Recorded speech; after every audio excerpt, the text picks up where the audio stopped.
ધંધુકાથી એક મોટા સમાચાર મળી રહ્યા છે, જેમાં એક યુવક છે તેની કરણપીળ હત્યા થઈ જાય છે અને 20 થી વધારે દુકાનો છે તેને આગ ચંપી પણ આ ટોળું કરી દે છે। વિગતવાર વાત કરવી છે જે પ્રકારે આ ભરવાડ સમાજના યુવકની હત્યા થઈ છે, આ મામલે અમદાવાદ ગ્રામ્યના પોલીસ વડાએ શું કહ્યું છે તેની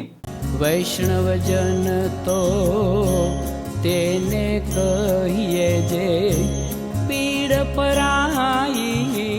જાનાને રે।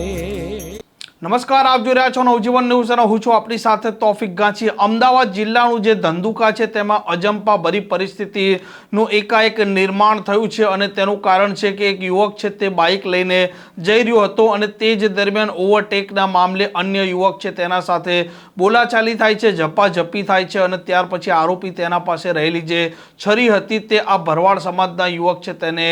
મારે છે અને તે મોતને ઘાટ ઉતરી જાય છે અને આ મામલે હવે ત્યાં અજંપા ભરી પરિસ્થિતિનું નિર્માણ થયું છે અને ટોળાએ 20 થી વધારે જે દુકાનો છે તેને આગ ચાંપી દીધી છે અને 200 થી વધારે પોલીસ અધિકારીઓ અને કર્મચારીઓનો કાફલો પણ અત્યારે ધંધુકામાં ખડકી દેવામાં આવ્યો છે અને જે પ્રકારે ઘટના સામે આવી છે તેને લઈને અમદાવાદ ગ્રામ્યના પોલીસ વડા ઓમ પ્રકાશ જાટનું પણ એક મોટું નિવેદન સામે આવ્યું છે। धंधुका में एक मर्डर का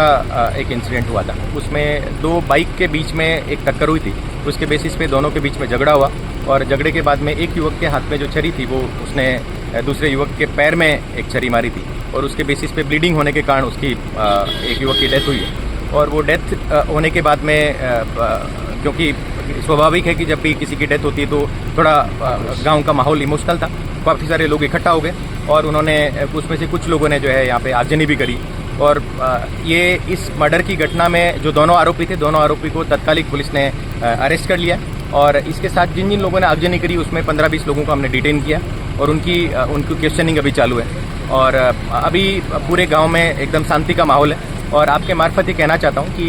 ये शांति बनी रहे, इसमें लोगों का हमें सहयोग चाहिए और जो भी कायदे को हाथ में लेगा उसके खिलाफ कड़क से कड़क कार्रवाई करेंगे, क्योंकि हर जगह हमारी पुलिस तैनात है और हमारी पुलिस जो है सिविल ड्रेस में भी है और यूनिफॉर्म में भी है। तो कोई भी किसी भी तरह का अगर सीक्रेटली भी कोई ऐसा करने की सोच रहा है तो हम उनके खिलाफ कड़क से कड़क कार्रवाई करेंगे और शांति बनी रहे, इसमें सभी लोगों का हमें सहयोग चाहिए। Thank you.